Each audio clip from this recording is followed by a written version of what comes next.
చూడ్డానికి సారీ ఇంత సింపుల్గా ఉన్నా కుట్టుకున్న తర్వాత మంచి లుక్ వచ్చింది. సారీ వచ్చేసి 150 పడింది అనమాట.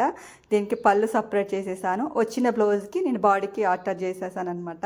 ఎందుకంటే సారీ పళ్ళు తీసేసి బ్లౌజ్ తీసేస్తే నాకు 4.5 మీటర్సే ఉందనమాట. ఇంకా కటింగ్ అయితే స్టార్ట్ చేశాను. కానీ క్లాత్ చాలా కొంచెం జారుక్కపోతుంది అనమాట. కుట్టడానికి నాకు చాలా టైం పట్టింది. అందులోనూ వేడి ఒకటి ఉందనమాట. ఆ వేడి తట్టుకోలేక అయితే ఇంకా నేను మధ్యలో అయితే లైట్ ఆఫ్ చేసేసాను. ఎందుకంటే ట్యూబ్ కింద కూర్చుంటాను, కొంచెం వెళ్తూరు ఎక్కువ రావాలనేసి. ఫ్యాన్ ఏమో కొంచెం దూరంగా ఉందన్నమాట, గాలి రావట్లేదు. ఎలాగైనా స్టిచ్ చేసుకోవాలనే ఉద్దేశంతో కొంచెం ఫ్రిల్స్ కదా, ఫ్రిల్స్ పెడితే కొంచెం టైం ఎక్కువ తీసుకుంటుంది అనమాట. అందుకనేసి ఇంకా ట్యూబ్ బంద్ చేసేసి మిషన్కే ఉన్న లైట్తోనే మొత్తం స్టిచ్చింగ్ అయితే చేసేసాను. ఓవరాల్గా అయితే కంప్లీట్ అయిపోయింది. ఇంకా కింద పీకో అయితే చేయాలన్నమాట. 2 లేయర్ కదా, కింద పీకో వస్తుంది. అందుకనేసి ఇంకా పీకో అయితే చేయలేదు. అందుకే నేను వేసుకుని మీకు చూపించట్లేదు. ఇక్కడంతా పీకో వస్తుంది అనమాట. నేను వైర్ అన్నా లేకపోతే మామూలు పీకో అన్నా చేసేసుకుంటాను. సారీ అయితే మొత్తం ఇలా కుట్టేసుకున్నాను.